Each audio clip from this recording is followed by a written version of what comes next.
म्हणायचं काय? कारण अजित पवारांवर जो ठपका ठेवायचा आहे की संविधानावर ठपका ठेवायचा? त्यांना नेमकं एवढंच सांगायचंय की महाराष्ट्राचा जनतेने आमचा पराभव केला. त्या संबंधीची कारणं अनेक आहेत, पण ते आम्ही असं बोलू इच्छित नाही. Days with an NDA form government, Delhi LG BK Saxena has approved prosecution of writer Arundhati Roy under terror charges of UAPA for a statement she made 14 years ago. What do you have to say about this, sir? जे काही statement त्यांनी केलं इतक्या जुन्या काळाचं, ते काढून आताची कारवाई केली जाते ती अगदी पूर्णपणानं सत्तेचा गैरवापर आहे. आणखी एक गोष्ट अशीच या ठिकाणी झाली की काही लोकांच्या बाबतीत तुम्ही आणि काही लोकांच्या यापूर्वी केसेस केलेल्या होत्या, त्याच्या काही लोकांना कोर्टाने जामीन दिला, पण त्याच्यामध्ये अनेक लोक कारण नसताना आरोपाशिवाय आजही तुरुंगामध्ये आहेत. याचा अर्थ सरळ सरळ हा सत्तेचा गैरवापर आहे आणि या सत्तेच्या गैरवापराच्या संबंधी या निवडणुकीमध्ये लोकांनी जी काही भूमिका घेतली त्याच्यातून शहाणपणा शिकतील अशी अपेक्षा होती, पण तो काही शहाणपणा शिकलेला दिसत नाही. आणि त्यावर आणखी 3-4 महिन्यांनी लोकांच्या समोर जायची संधी द्यावी मिळेल तर लोक त्याचा पूर्णपणानं विचार करून ठोस निर्णय घेतील. जाहीर कौतुक नॉन करप्टेड अजित पवार यांना जवळ घेतल्यामुळे भाजपची ब्रँड व्हॅल्यू कमी झाली, मला असं वाटतं का? प्रश्न समजला नाही.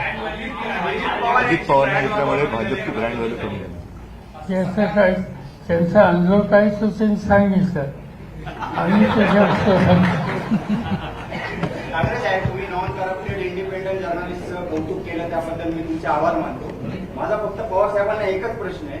पवार साहेब, महायुती सरकारमध्ये परस्पर अविश्वास असल्याचं वातावरण असल्याची माहिती आहे.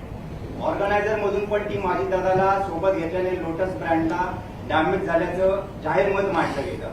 ही धुसफूस चालू असताना जर महायुतीच्या घटक पक्षांनी जर हे सरकार पाडलं तर पावसाळ्यात शेतकऱ्यांच्या हिताच्या दृष्टीने प्रशासन सज्ज असणं आवश्यक असेल. अशा परिस्थितीत महाविकास आघाडीची भूमिका काय असेल? प्रमुख मार्गदर्शक महाविकास आघाडीचे म्हणून तुम्ही काय सांगाल? साधी ही गोष्ट आहे की आम्हा लोकांच्या हातामध्ये आज काय महाराष्ट्राची सत्ता नाही. आज सत्ताच कुणाच्या हातातही काही सांगायची गरज नाही. आणि तुम्ही म्हणता तशी परिस्थिती आज तातडीने असं दिसत नाही आणि आम्हाला आनंद आहे. शिंदे कृषि मूल्य आयोग की बैठक में भी कहते हैं कि प्याज की वजह से कृषि मूल्य आयोग की बैठक जब सह्याद्री गेस्ट हाउस को हुई उस वक्त मुख्यमंत्री एकनाथ शिंदे ने ये कहा कि प्याज की वजह से हमें नुकसान हुआ, हमें रोना पड़ा, प्याज ने हमको रुलाया। प्रशासकों ने यह भी कहा कि 400 पार के नारे की वजह से भी संविधान का जो नैरेटिव उन्होंने सेट किया। ये दो प्रमुख बातें जब वो कहते हैं इसको आप किस तरह से देखते हैं? आपसे भी ये सीधी बात है। प्याज पैदा करने वाला किसान तो नाराज था, इसे कोई दो बातें नहीं, मगर वहां तक सीमित नहीं। इस महाराष्ट्र का देश का किसान वायनाड ये सरकार की बीजेपी के खिलाफ था और आज भी इसे कोई बदल हो गई ऐसे मुझे दिखता नहीं। मुख्यमंत्री जब कहते हैं 400 पार का नारा उसकी वजह से नुकसान हुआ कृषि मूल्य आयोग की बैठक में, जब उन्हें उस वक्त कृषि मूल्य आयोग की बैठक विशेष अलग कारणों से थी, लेकिन उन्होंने 400 पार के नारे पे भी फोकस किया। लगता है बहुत ज्यादा उससे नाराज हो गए मुख्यमंत्री एकनाथ शिंदे। छोड़ो, हर एक का अनुभव अपने पास होता है। तो प्याज के कारण भाजपा को तो रोना पड़ा ही, लेकिन साथी जो है उनके वजह से भी वो रो रहे हैं। नाना पटोले कहा था कि उद्धव साहब मेरा फोन नहीं उठाते हैं। विधान परिषद की जो इलेक्शन थी उसी मुद्दे पे उनका नाराजी जताई थी। तो झाला, विषय संपला। त्याच्यानुसार आम्ही निर्णय पण घेतला। कोकण पदवीधर मतदारसंघामध्ये आम्ही काँग्रेसला तिघांनी मिळून म्हणजे दोघांनी, काँग्रेस व्यतिरिक्त आम्ही दोघं आहोत आणि बाकीच्यांनी पाठिंबा दिले आणि इतर 3 जागांमध्ये काँग्रेस राष्ट्रवादीने आम्हाला पाठिंबा. तुम्ही नेहमी महाराष्ट्राचे उद्योग गुजरातमध्ये गेल्याचा आरोप नेहमी करता. आरोप नाही, वस्तुस्थिती आहे. केंद्रीय मंत्री ज्यांनी काही दिवसांपूर्वी शपथ दिली कोण? कुमारस्वामींनी आरोप केलाय की बेंगलोरमध्ये आरोप केला की करोडो रुपयांची सवलत किंवा अनुदान गुजरातमध्ये उद्योग जे येतात त्यांना देतात. त्यांनी अमेरिकन सेमीकंडक्टर कंपनीला $2 अब्ज अनुदान मिळाल्याचा आरोप केला. इतर राज्यांमध्ये अन्याय का त्याचा केंद्रीय मंत्रीचा आरोप करतात. मग मी काय उत्तर देऊ? त्यांनी पंतप्रधानांकडे उत्तर मागायला पाहिजे, कारण त्यांना पाठिंबा दिलाय. आणि मी माझ्या प्रचाराच्या भाषणात सुद्धा सांगत होतो की आमचा गुजरातबद्दल काही राग नाही. इंडिया आघाडीचं सरकार आल्यानंतर आणि उद्या सुद्धा आल्यानंतर आम्ही गुजरातच्या हक्काचं काय असेल ते घेऊ. पण याकरता मोदी आणि अमित शहा गुजरात आणि संपूर्ण देश यांच्यामध्ये एक जी भिंत उभी करतायत ती अत्यंत घातक आहे. तशी भिंत त्याने उभी करता कामा नये. महाराष्ट्राच्या हिताचं असेल ते महाराष्ट्राला मिळालंच पाहिजे. गुजरातचं असेल ते जरूर गुजरातला द्या. तसंच अन्य राज्यांना जे आवश्यक आहे आणि त्यांच्या हक्काचं आहे ते दिलं गेलंच पाहिजे. त्यालाच आपण केंद्र सरकार म्हणतो. खरं केंद्र सरकार ही हा शब्द चुकीचा आहे, कारण आपली संघराज्य पद्धत आहे. कि मराठा आरक्षण के मुद्दे पर सरकार अब तक कोई ठोस भूमिका नहीं ले पा रही है. बार बार जनरली हम सरकार में नहीं है, जिनके हाथ में सरकार है उनको कुछ वो अपोजिशन के तौर पे आप लोगों की क्या भूमिका है? अभी भी सरकार ने 1 महीने का एक समय पीरियड लिया है, तो लगातार टाइम बाय कर रहे हैं क्या? सीधी बात यह है कि ये इशू है, इससे पहले जो कोई महाराष्ट्र गवर्नर थे उन लोगों ने डिस्कशन किया था, कुछ कमीशन की थी. जो वहाँ बैठे थे आंसर पर, उन्हें कुछ कमीशन की, मगर इस पर अमल नहीं हुआ और इसीलिए फिर ये भूषण का मामला शुरू हो गया. जो कुछ बातें सरकार ने एक्सेप्ट की थी, कमीशन की थी, इस पर जल्दी से जल्दी अमल करना ये फर्ज आज ये गवर्नमेंट का है. ये किसी हाथ के बाहर जाने की नौबत न आना, इसकी आज आवश्यकता है सामाजिक दृष्टि. उद्योग पळवण्याची वस्तुस्थिती तुम्ही मांडली आहे. उद्योग पळवण्याची वस्तुस्थिती तुम्ही मांडली आहे आणि गुजरात कनेक्शन त्यात सांगितलं आहे. आता नवीन एक गोष्ट बाहेर निघाली की ज्या विद्यार्थ्यांनी नीटची परीक्षा दिली त्या प्रकरणामध्येही गुजरात कनेक्शन त्या ठिकाणी पाहायला मिळत आहे. म्हणजे विद्यार्थ्यांचं भविष्यही आता गुजरात कनेक्शनशी जोडलंय. काय बघतो? नाही, म्हणूनच मी म्हटलं ना की हा जो त्यांचा काही अट्टाहास आहे, त्यांना 10 वर्षात समजायला पाहिजे होतं की संपूर्ण देशाने त्यांना पंतप्रधान पद दिलं होतं. आता कसं बसं त्यांचं पंतप्रधान पद वाचलंय. ते किती दिवस हे सरकार राहील हे काय सांगता येत नाही. आणि गुजरातमध्ये जर का हे अशी सगळी चालूगिरी करायला लागले तर त्यांचं मूळ राज्य आहे तिथेच त्यांच्या आसनाला सुरुंग लागेल.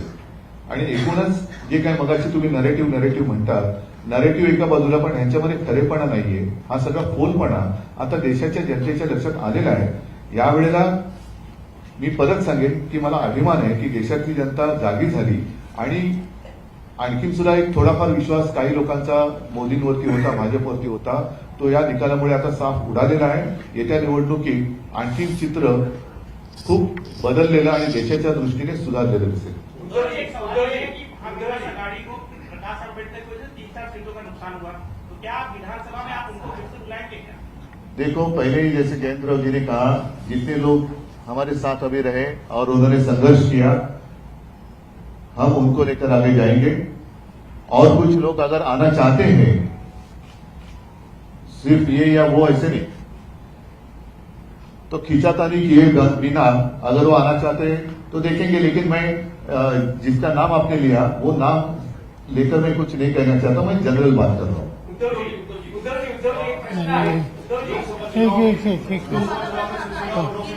राम मंदिराचा श्रेय ज्या भाजपने घेतलं त्या भाजपाला अयोध्येमध्ये झालेला पराभव याच्यावर तुम्ही काय? एकच तुमच्या लक्षात असेल, मी 22 जानेवारीला टाळाराम मंदिरात गेलो होतो आणि 23 जानेवारीला ज्या दिवशी शिवसेना प्रमुखांचा जन्मदिवस असतो तेव्हा नाशिकच्या सभेत मी म्हटलं होतं की आम्हाला भाजपा मुक्त राम पाहिजे.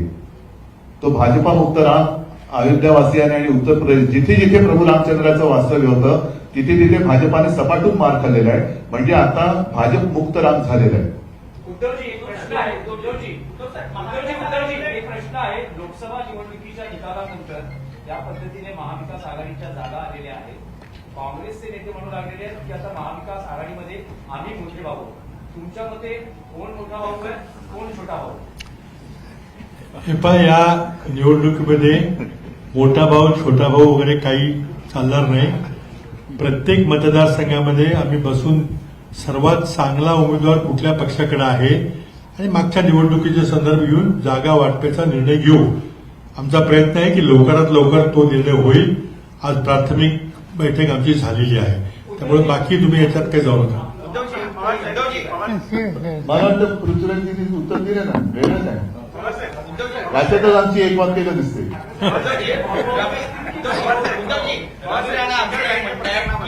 उद्धव ठाकरे जे ते भविष्यामध्ये मोदींसोबत दिसतील, एनडीए सोबत दिसतील. कोण? रवी राणा. ठीक आहे.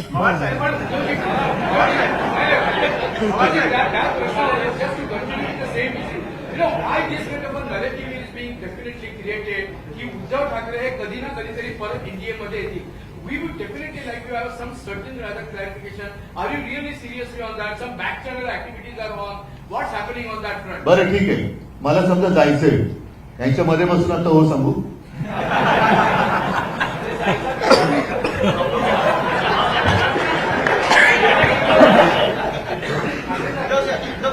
एक नॅरेटिव्ह जो सेट करण्याचा प्रयत्न केला. अरे तुम्ही नरेटिव्ह तुम्ही खरेटिव्ह वरती आहात. आदित्य ठाकरे जे मतदारसंघ बदलणार आहे बँड्रातून किंवा जिथे त्यांना जास्त मुस्लिम मतं पडले त्या ठिकाणाहून इलेक्शन लढतील. या वाराणसीतून पवारसाहेब शिखर बँके प्रकरणामधूनच काही तुमचे सहकारी सुटून भारतीय जनता पक्षासोबत गेले. आता त्या प्रकरणामध्ये त्यांना क्लीन चिट म्हणजे क्लोजर रिपोर्ट पण दाखल करण्यात आला. मात्र अण्णा हजारेंनी तो क्लोजर रिपोर्टवर आक्षेप घेतला आहे.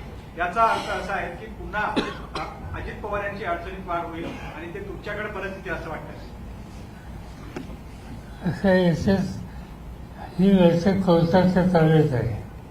26 आहे आणि 26 भाषेच्या संबंधी ते भाष्य करणे हे काही संसाराचे लक्ष आहे. हजारेंना जे काही त्यांची तक्रार आहे ती तक्रार मांडण्याचा त्यांचा अधिकार आहे. त्याच्यात काय निर्णय आहे तो बघू आणि नंतर ठरवू.